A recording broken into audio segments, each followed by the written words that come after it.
We started chapter 4 last class, and I promise I'll come back to this, but just as a really quick summary, okay, although you can kind of sort of see it, okay, the chapter number 1 dealt with the prevalence of slavery and how it became an institution throughout the colonies. And contrary to popular belief, it wasn't just in the South. Okay, were there slaves in the northern colonies? Yeah. Okay. Were there as many? No. No. All right, but that doesn't mean that they didn't exist. Okay, so you know, and even myself, you know, my whole life it's like, yeah, the North hated it and the South did slave. No, both sides had slaves, and in fact, you know, the reason why New York and Philadelphia and some of those early cities were built up so big and whatever, most of that was slave labor. Okay, and remember, even in the South, where slaves were the, you know, dominant workforce, it was institutionalized. There were very little ways for slaves to be able to obtain their freedom.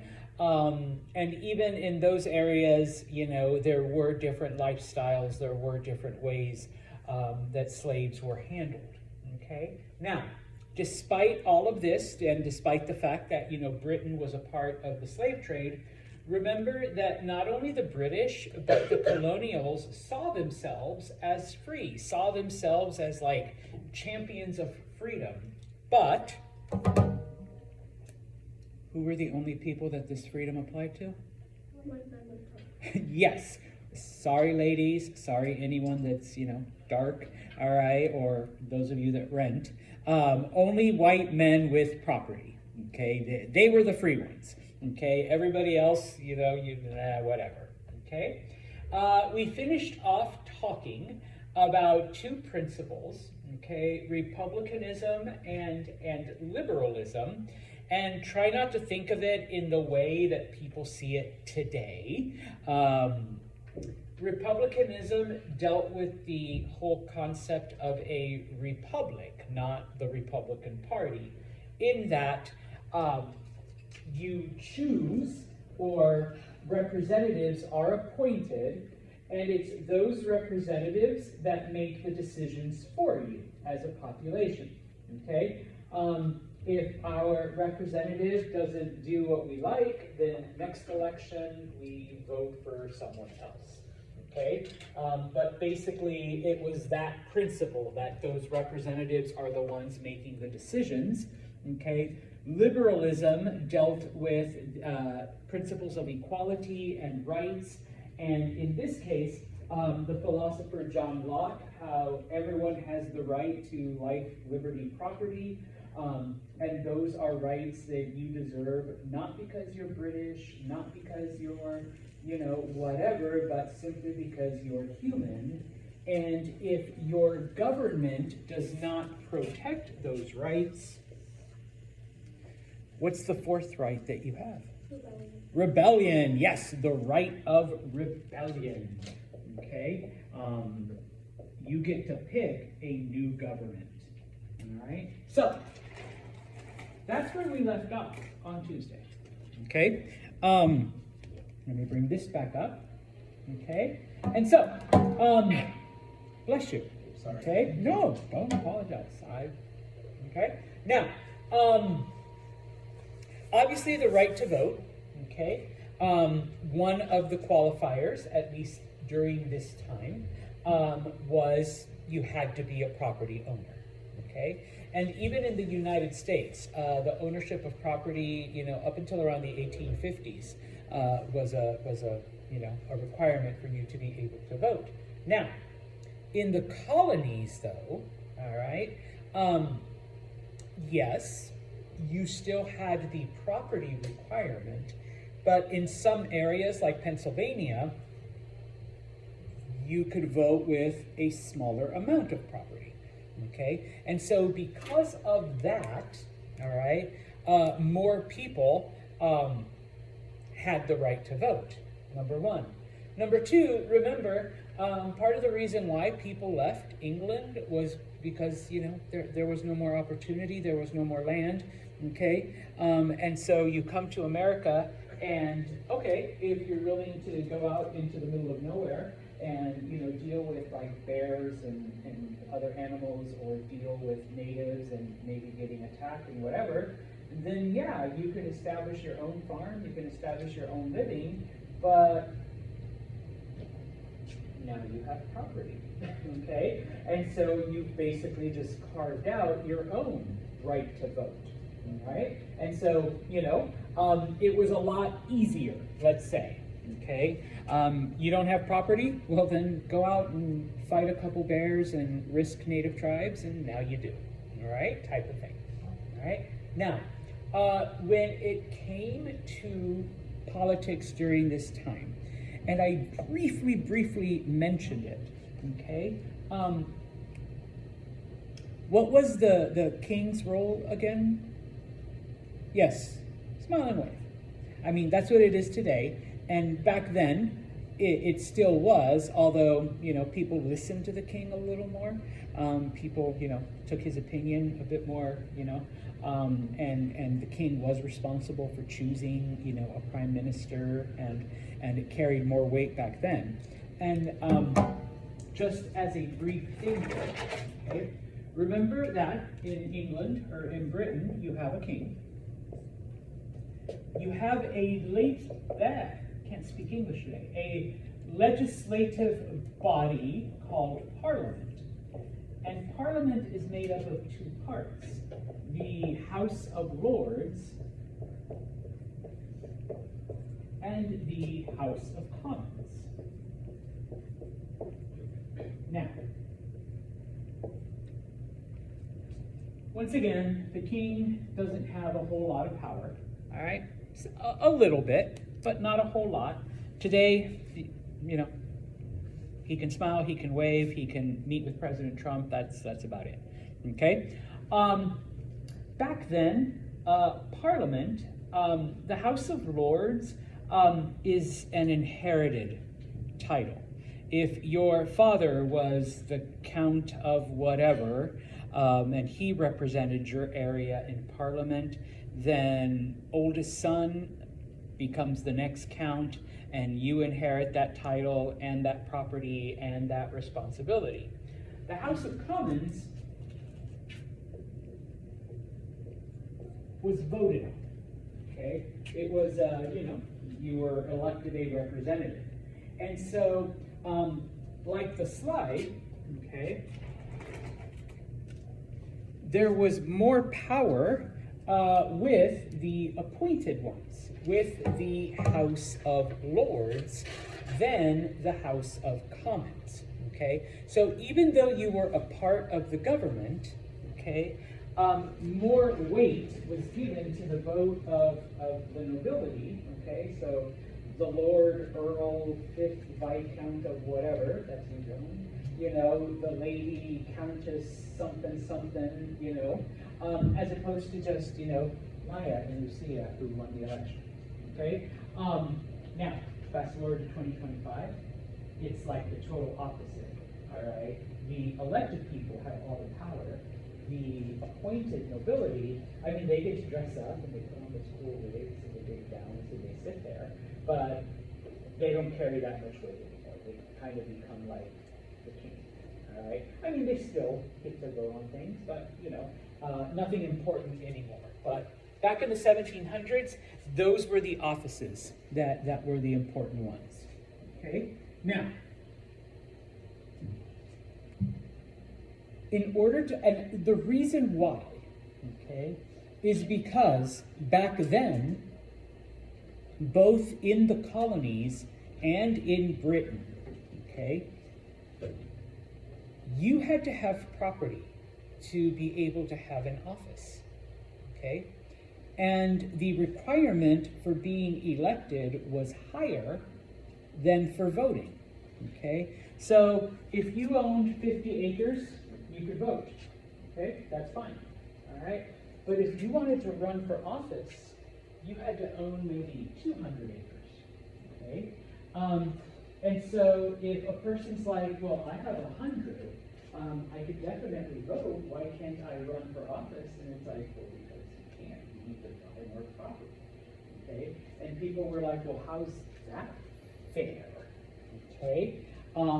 In addition, Britain had a tradition of deference, okay? That basically, you know, and this comes from the whole idea that, like, God has chosen you to rule, even though it wasn't, you know, it was slowly on its way out, it was still something that people, you know, subconsciously thought of, that certain people were born to rule and everybody else is just a follower, okay? And so, you know, they might look at, you know, Wyatt and say, what makes you think you can run for office, you know? Your family has always been, you know, just the bakers in the village, you know, you've made our bread for generations. What makes you think you can now, you know, move up in society and be a leader, okay? Whereas, you know, Kimes family, they've been like the mayors, they've been, you know, the politicians this whole life. So it makes sense for Kyme to run for office because, you know, her dad was the mayor, her grandpa was the mayor, her great-grandpa was the mayor, you know, so it's just like type of thing. And so in this case, people, even though we're slowly moving away from that, people still believed it, all right? People still had that subconscious bias, all right? So you got to own a lot of property, and even if you somehow manage to get it, people still have that bias towards, you know, if you don't come from one of the ruling families, from one of the important families type of thing, all right? And so, okay, looking then at the colonies, okay, the colonies were different from that, okay? That was the belief in Britain, and so even though some people in the colonies brought that belief with them, okay, obviously it changes because the situation is different, okay? And so in this case, okay, more people became involved, all right, in the political sphere, okay? It didn't matter, all right, that your property wasn't as much, okay, or that maybe you didn't have as much money, or that your family wasn't part of the families that had always been, you know, mayors or governors or whatever, okay? In the colonies, in the Americas, that kind of went out, all right? Now, part of it was because, you know, you're starting in this different land, and so in the Americas, we see the formation of different clubs, where, and once again, I'm sorry, white men who owned property, got together and would discuss all of these issues, okay? So, you know, using poor Wyatt back there again, it didn't matter that his family had been bakers all their life, you know, for generations. They were white, they owned property, they had some wealth, then they were a part of the political discussion. And it was like, okay, Wyatt, you know what? You should run for office. And he's like, you know what? You're right. I know, like, my grandfather and great-grandfather and great-great-grandfather never could because they lived in England. But here in America, like, that doesn't matter. All right, you know, I have influence, I have power, I have property, then, you know, boom, people began to do that, okay? Now, some of the other things, all right, that we don't see in England, that we don't see in Britain, especially in, like Massachusetts and the other New England colonies, is that more people were literate, okay? More people, you know, knew how to read. If you think back, remember that the Puritans funded schools, you know, through public taxes, which is one of the things Hopefully most of you got that right. It's one of the things that we get from New England history is that, you know, our taxes fund public schools. Now, of course, why did they do it though? What did they want everyone to be able to read? The Bible. Whoever said that? Yes. All right. It was a religious thing. Okay. Well, fast forward 120 years, and now people are reading newspapers, and they're reading politics, and they're reading those things. Okay. So yeah. All right. Because there was a higher literacy rate, okay, more people were able to receive this information. So once again, you know, even though Wyatt's family had always been bakers, you know, they're bakers in New England, and so they all know how to read because at some point they were taught to read so that they could read the Bible, but now there's newspapers and everything, okay? The other thing that we see in the Americas, and just FYI, this was one of the first was invented by Benjamin Franklin, the idea of libraries. I'm sorry, public libraries, okay? Where you could go and borrow things to read and bring them back, okay? Because before that time, only the real, well, let me back up. Books were really expensive. So obviously only the wealthy could afford to have them and have their own personal collection, okay? But you have a person who does know how to read because they were taught to read, you know, because they wanted this person to read the Bible, but this person has moved beyond that. No offense, but you know, hard worker, but not a lot of money, not a lot of extra to buy books. And so the fact that in the Americas, there's this concept of you can go in, borrow a book, and then bring it back, you know, and then you can borrow another one and continue reading and become more educated and get more information. That also then gave rise to other people jumping into political stuff, okay? So we see many ways for this information to be spread, okay? Now, during this time, okay, because this stems kind of from the philosophies of John Locke and other writers of the time, the idea of free speech, okay? It's really hard to talk about this because we see it being curtailed today, but the idea that you could express yourself and not be, you know, persecuted for your opinion was a relatively new idea, all right? Typically, people kept things to themselves or only discussed it inside these clubs, inside these social circles, where you knew that, like, yeah, I just hang out with, you know, Maya and Lucia and Oma, and we discuss these things in private, and then, like, that's it, okay? Because who knows, you know, people may disagree and persecute us for that, okay? And so the idea that you could express your opinions in public to random people was a new thing, okay? Same thing with freedom in the press, okay? It was generally viewed as a negative thing because, once again, especially in places like England and France and Spain and stuff like that, you have a king, and the king is chosen by God to be the king. And so if you print something that is anti-king, you're basically printing something that's anti-religious, anti-God, all right? So freedom of the press wasn't something that was too common. Now, after 1695, okay, things kind of change in the colonies because, remember, the king is far away, all right? The king's representatives are way over there. And we've basically taken it upon ourselves to govern ourselves, all right?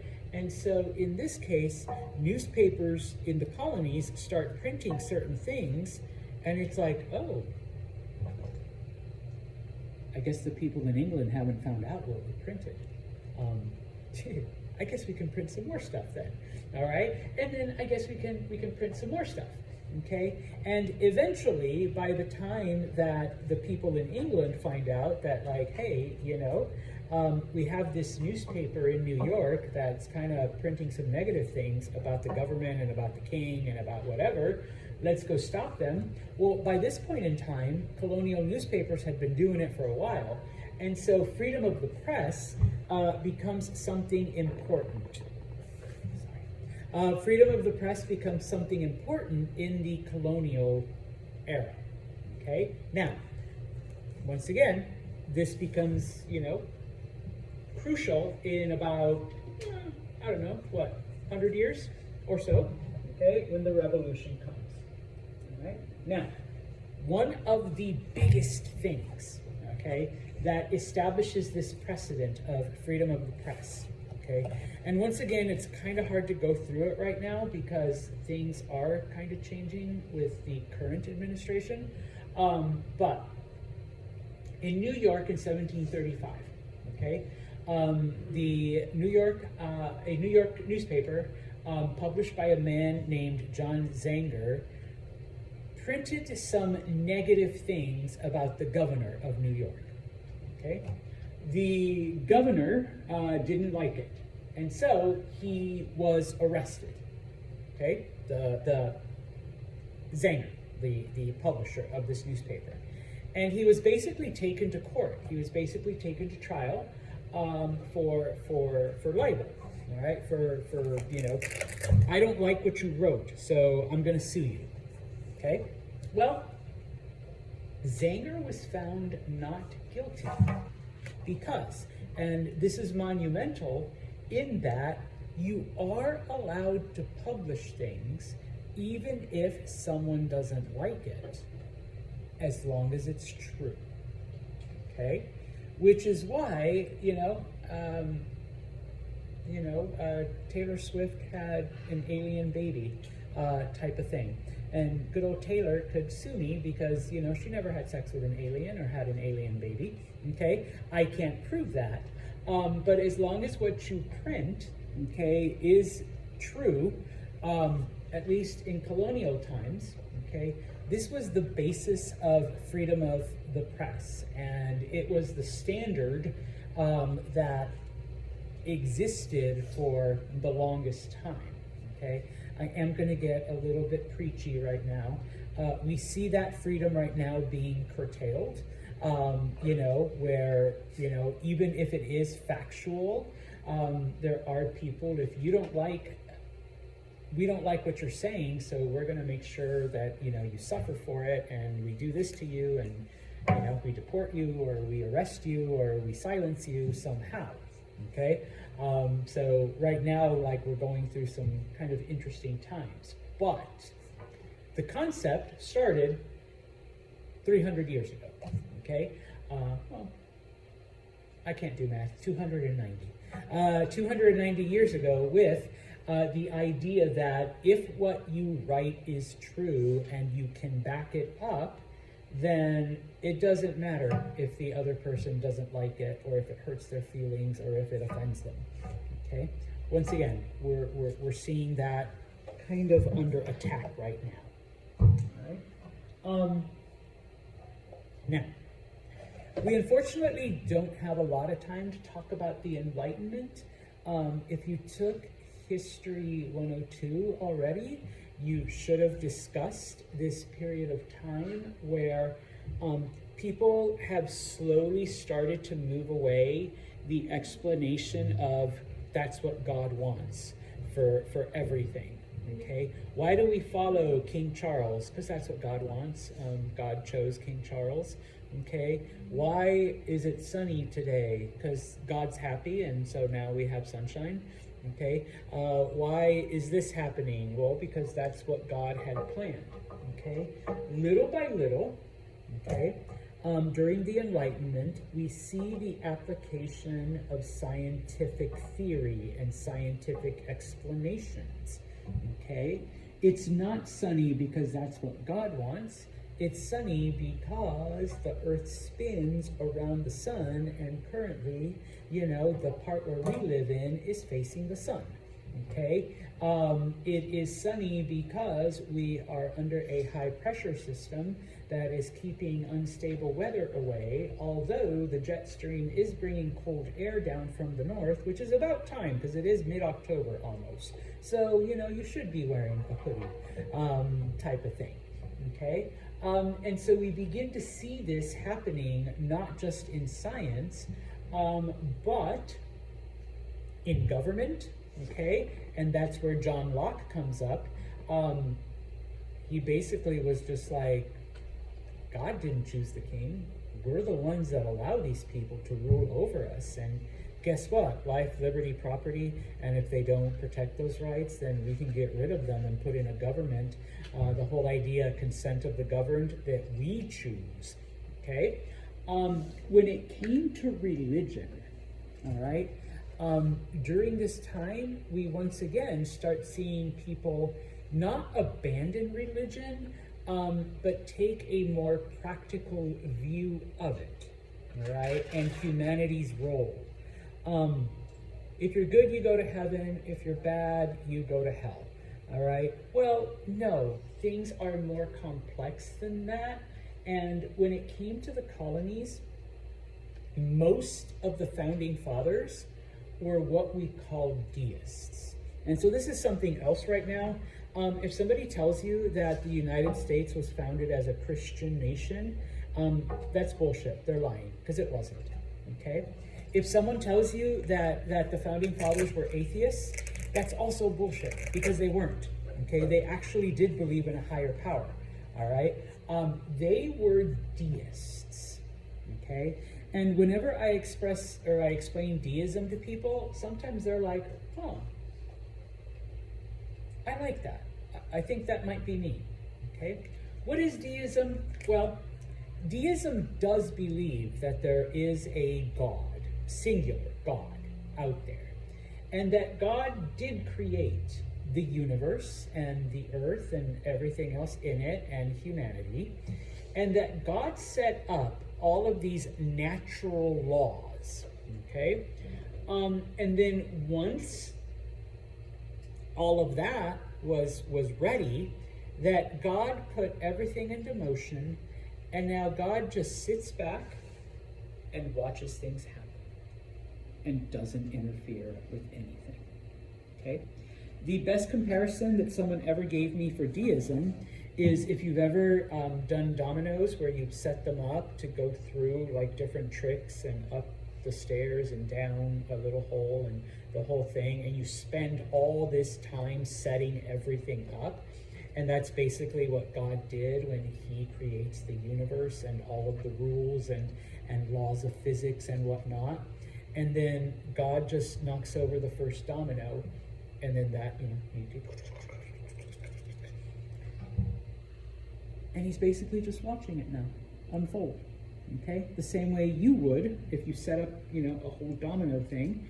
You just watch it now and see, oh my God, watch this cool part. Ooh, I did a double, and then it joins back.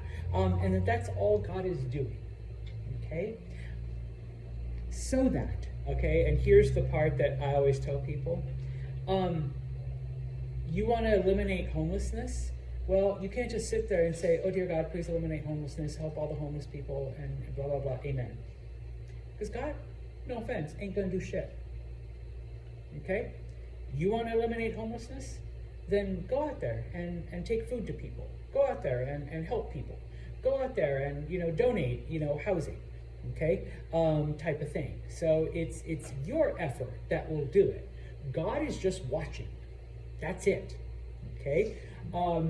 And so in this case, they're like, yeah, we have, laws of physics, and we have, gravity, and we have, chemical. Yeah, all of that was created by God, but now it's up to us to decide what we do with all of that, okay?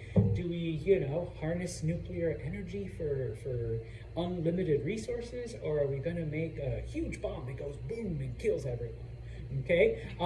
Bless you. Yeah, God's just gonna sit there and watch. okay? And he's just waiting for that last domino to fall. All right, so from this, okay, we move on to the last part of the chapter, which talks about the three major powers, okay? Everything that you see in green were the English colonies by the 1700s, okay? Everything in purple are the French colonies during the same time period. And then, I don't know what to call it, pink, brownish, salmon colored, are all of the Spanish colonies, okay, during this time. Now, even though the French colonies look like the most expansive ones, okay, they weren't populated by a lot of people, okay? The Spanish, if you recall, okay, focused most of their attention on the Caribbean, in Mexico, and in South America, all right? Because that's where all the gold and silver and treasure was, and then later on, that's where all the sugar grew, okay? So in what eventually becomes North America, in what eventually becomes the United States, I promise I'll come back, okay? There were basically just forts. There were basically just, outposts, okay? Sometimes they would grow into a bigger city, but for the most part, they were religious missions. Like I said, they were outposts, they were forts, and not a whole lot of population, okay? Now, despite all of this, okay, despite the fact that the Spanish do establish these different forts and missions and religious settlements, and yes, on occasion you would get a larger city, Spanish North America remained relatively unpopulated. All right, so you don't see a huge influence as far as it goes, other than, and right now this is also a big thing, other than a lot of those places, retained the names that they do today. All right. So, for example, San Francisco, that's Spanish. All right. St. Francis, if you want to translate it into English. Los Angeles means the angels, literally. Okay. San Diego is named after St. James. Okay. It means St. James. All right. So my favorite thing when people in California would tell me, like, speak English, you're in America. I'm like, fine, what's San Diego in English? And they'd be like, huh, San Diego? What's Los Angeles in English? Los Angeles, it's the angels, type of thing. So other than that, not a huge thing, unfortunately. Okay. Now, California is colonized. Okay, and out of the Spanish territories, it's the one that does have a larger population, mainly because by this point in time, the Russians have explored Alaska, and the Russians are kind of moving down the Pacific coast, and they actually established an outpost in what today would be like Washington State. But the Spanish build a fort at San Francisco, what they eventually named San Francisco. They take over the harbor, and so this kind of scares it scares the Russians away, and they go back to Alaska. All right, even though they didn't colonize Alaska, extensively, the Russians basically stay there. Okay, after that, okay. They're like, well, one fort isn't going to be enough if the Russians decide to come back. And so in 1769, the Spanish send a priest, Junipero Serra, and he establishes a mission/fort in San Diego. Okay? And having grown up in California, it's still there. It's a historical site. It's a 300-year-old thing. I'm sure I took like 3 field trips in elementary school to go see it, type of thing. But there is a series of missions that are established up and down the California coast between San Diego and San Francisco. And even though it was supposedly religious, it was actually there to keep the Russians out because they were also military forts. All right? So basically California becomes a mission frontier, even though, like I said, they were also soldiers. All right? Now, so there's that. Okay? The French. All right? The French tended to stay in Canada predominantly, although they did claim other parts of North America, and they did have French explorers there. Okay? Now, unfortunately, the French only saw North America as a place to trade, because if you recall from the previous chapters, French explorers traded with the natives for different furs, okay? When it came to actually settling the area, right, people really weren't that excited to go. And so by the 1700s, the French used it partially as a prison colony. So if you were convicted of certain crimes, you were sent to Canada as your punishment, bless you, okay?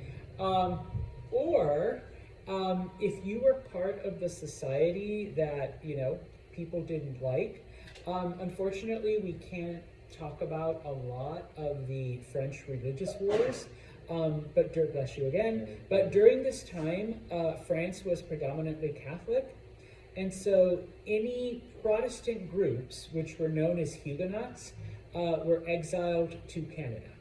Okay, it's like, you want to be Protestant, fine, but you got to go do your weird religious shit in Canada, because here in France we're Catholic. Okay, now it's funny because today France is basically atheist. All right, they've abandoned Catholicism completely. But and I often tell people, you know, who are French Canadian, your ancestors were either the criminals or the weirdos that nobody wanted in France. Okay, and so welcome to Canada. All right, type of thing. All right, so that was basically it. Okay, now.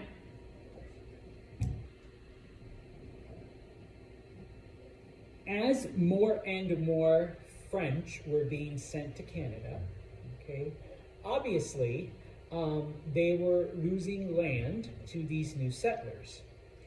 As the British came to the colonies, they also pushed, okay, the native people farther and farther west. Now, just because they're all native doesn't mean that they were all the same or that they got along. And this is another mistake that sometimes, you know, the Europeans made. Okay? And so in the English colonies, you had a group, can never spell Iroquois right, I hope I did. You had the Iroquois, and closer to the French colonies, you had the Huron. Okay? The problem is that the Iroquois and the Huron were natural enemies. They had been enemies for the longest time. And so as more and more French people arrive, and as more and more British people arrive in the colonies, okay, these native groups now are pushed into an area where they enter conflict with each other. And eventually that conflict brings in the British and the French. The French become allies with the Huron, and the British become allies with the Iroquois. Okay, so the conflict just expands. All right. Now, what really sets things off? Okay, by now Virginia is, you know, a pretty well-established colony with a lot of influence and power, you know, in North America. But of course, you know, they're constantly expanding. They need more land. They're growing larger and larger tobacco farms. okay? And so, Virginia actually claimed Ohio as part of its domain. And so in 1749, they create something called the Ohio Company to go and explore it and basically, you know, okay, this place would be good for farms, this place would be good for people, we need to do this, you know, there's natives in this area, etc., etc. Okay? And as you can see, you know, they're kind of, you know, pretty close and next to each other. So it made sense, all right, at least to the Virginians. Okay? Now, this leads, okay, not completely, but what happens is this rivalry between Britain and France leads to something called the 7 Years' War. Some people call it the First World War. Yeah, that's what I was about to say. I was about to ask, does that count as a global conflict? Yes, the first global conflict between Britain and France, because they fight each other in Europe, they fight each other in Asia, and they fight each other in North America. In North America, it's called the French and Indian War, okay?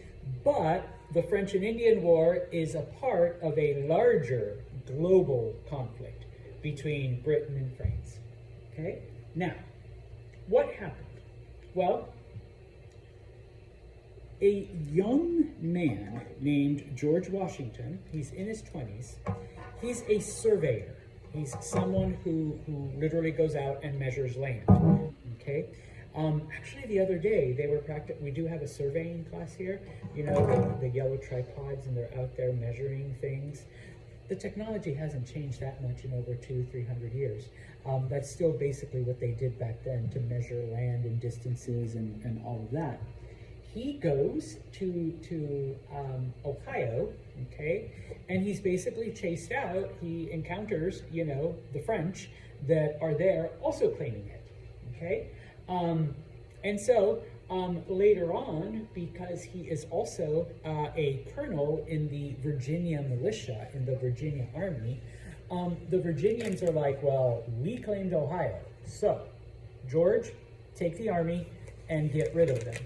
And so he goes and attacks the French at a fort called Fort Duquesne, which is in modern-day Pittsburgh. Don't ask me how I know that. It's there. You can visit it.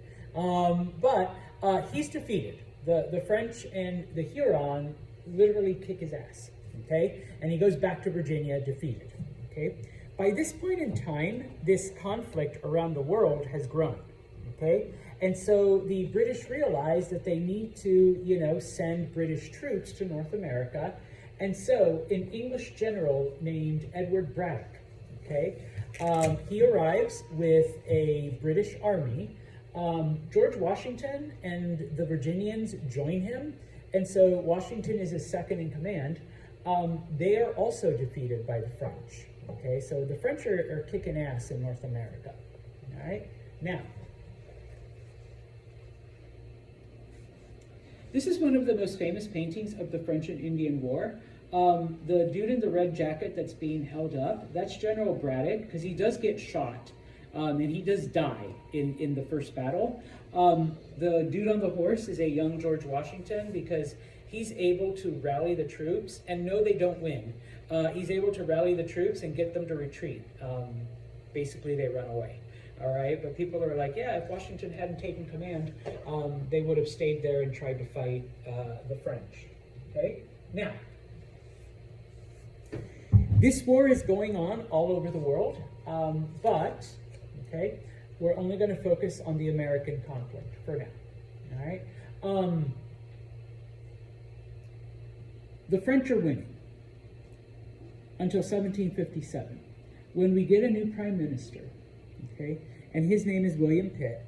And the only reason that the British win this war is because up until this time, all of the British and all of the colonial attacks had been into Ohio. Okay, the British were trying to fight a standard European war, Whereas in Ohio, even though there were French armies, it was predominantly the Huron, and they were using native tactics, okay? And you may be like, what are you talking about, Santos? This is one of my favorite parts of history, is explaining warfare from back then, okay? European warfare at the time, they lined up in rows and went against each other in open fields, okay? And you loaded your musket, and the first row would fire, and then they would like kneel down to reload, because you had to reload from the front, and everyone. Meanwhile, the back row would fire, and then they go down, and then the row behind them would fire, and basically you just fire at each other like that, okay? And by the time you go through, typically it was an 8-row formation. Once you went through the 8 rows, by then the front row had reloaded, and so then they stand up, and then they fire, and then you walk towards each other, and then you fire again. And so when you get next to each other, then you just stab each other and hit each other and club each other, and you know, the whole thing, and that's when it all breaks down, okay? And so that's the type of war the British were fighting, okay, because they were the best at it. The natives hid behind trees, they camouflaged, they hid behind rocks, they fired from, you know, crouched positions. And so every time the British tried to fight the French and the natives in Ohio, that's what they were facing, okay? Now, when they focus on Canada, that is the regular French army. And so they do fight a traditional European, you know, formations. And in that context, okay, the British win, all right? So in 1759, outside of Quebec, the British defeat the French, and at this point in time, the French have already lost in Europe, and they've already lost in India, okay? It is during this time that India becomes completely British. The French are the last other European group to be there. In addition, the British also win a lot of naval battles in the Caribbean. That's how the British end up with Jamaica, but the French get Haiti, and you know, the French get Guadeloupe, but the British get like the Virgin Islands, and so you know, they fought for different things there. But in the end, in order to keep some of these sugar islands, the French agreed to give North America to the British completely. Okay, so the French and Indian War is over. Everything now belongs to the British, except for some Spanish land, but everything belongs to the British, okay? I put that there because this is the first time in the history of the colonies that all 13 colonies actually came together and fought with the British. It started off with just Virginia, okay? But after suffering so many defeats, okay, and this was drawn by Benjamin Franklin, okay, they basically got the other colonies to send soldiers to help the British, even though nothing really changes until the British decide to attack Canada and not Ohio.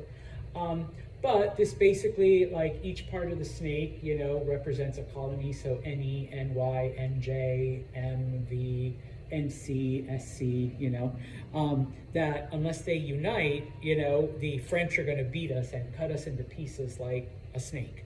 All right. But together, the whole snake can go after, you know, the French. But it is the first time that the colonies, okay,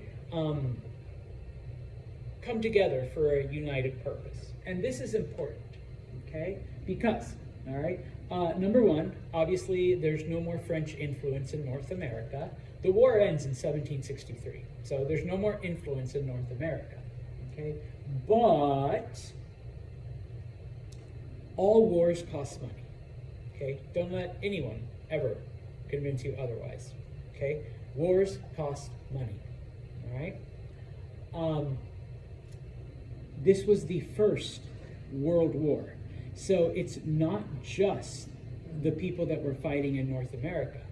The British were fighting in India. The British were fighting in Europe. The British were fighting in the Caribbean.